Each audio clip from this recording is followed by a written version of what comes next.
And Johnny Murtagh is with me. Johnny, many congratulations. Terrific performance. It got a bit messy though in the final stages of the race, with a small field, but was thought worthy. Talk us through the final stages. Yeah, it's tough going out there. There's a big headwind and the ground is pretty chewed up. It's tough going. I suppose the 3-year-olds, they were starting to get a bit unbalanced. We didn't go that fast, but we started racing early. And I suppose at a furlong and a half, there was still a few of us in with a chance, and it just got a bit unbalanced. There was a little bit of bumping, a little bit of brushing, but I don't think it affected the result. I think the best horse won on the day, and he got a little bit unbalanced. But when I put my stick down and changed my hands, he seemed to, stay on nicely. He's a big horse with lovely rhythm, and when I got him back into that rhythm, he stretched out nicely to the line. Well, that was the thing that looked good. Is he really wanted to go for it. There was no shirking his responsibilities. No, very straightforward, and he's still learning. Mr. Cecil said that he's still a bit of a baby. He's still learning, and how right he was. He's only going to get better from today. And obviously, you've got to look at the Derby form. Obviously, astrology probably, that race takes it out of it. The Derby's tough, particularly the way astrology ran that race, and thought worthy. Obviously, again, you managed to get the upper hand of that. And I'll bring in the trainer, John. If you bring it a bit closer. Oops. Sir Henry. You wanted you closer to him. No, Sir Henry, you come closer to me now. Sorry. Okay. So Henry, welcome. First and second in the race. It was a tough old race, wasn't it? Watching it from the side, were you assessing it in the final stages? Well, I haven't really watched it very carefully. Okay. I don't watch through binoculars, and I don't watch the television or the screen. Yeah. But they're two nice horses. They're both improving horses. No omission to Brother Frankel. He's come on a lot in the last 3 weeks. He wasn't ready for the Derby. This horse was in the Derby, but he didn't winter well. He took a long time to eat properly and do. And they're both improving horses, and they both went there with it. They deserved to be there, as the result showed.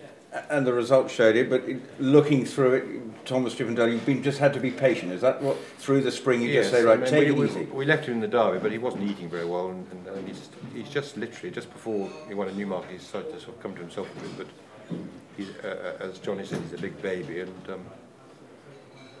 there's improvement in him. And the other horse as well. Do you think this has made a man of him in every sense? The way it was quite a tough race into that headwind and everything? Well, he did everything right, didn't he? I think, didn't he? Well, the trainer.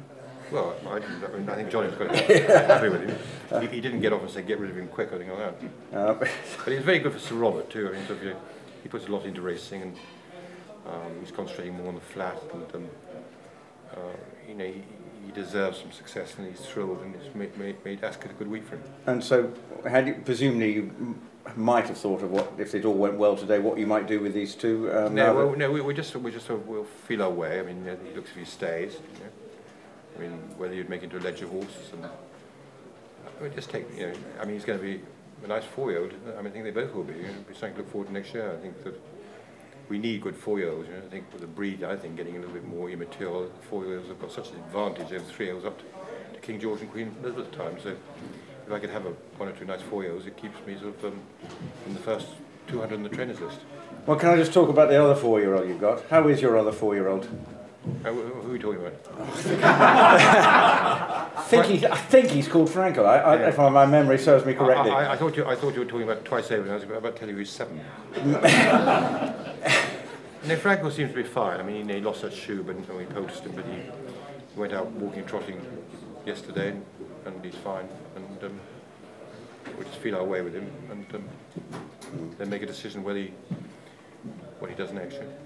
When you're feeling, where is your gut feeling? What are you thinking? Well, I think it's more likely. I mean, you probably go to Goodwood and then to York. I think York's very important. And, I'm looking forward to seeing him over a longer trip. I mean, he's been telling us in his last few races, when he you pull him up when you get right round the mile start at Ascot, that he can go further. And tomorrow, were you looking forward to seeing Black Caviar, the other superstar, coming? Well, I can't, unfortunately, because I'm Jane's daughter. Getting married tomorrow, and I'm giving her away, so I can't do two things at once. No, I think our family priorities first. But you will watch with interest, or get a chance to watch it. I shall have it recorded, but it'd be lovely if she can win. I mean, she's a great mare. It's a great sort of sporting thing to bring all the way over here.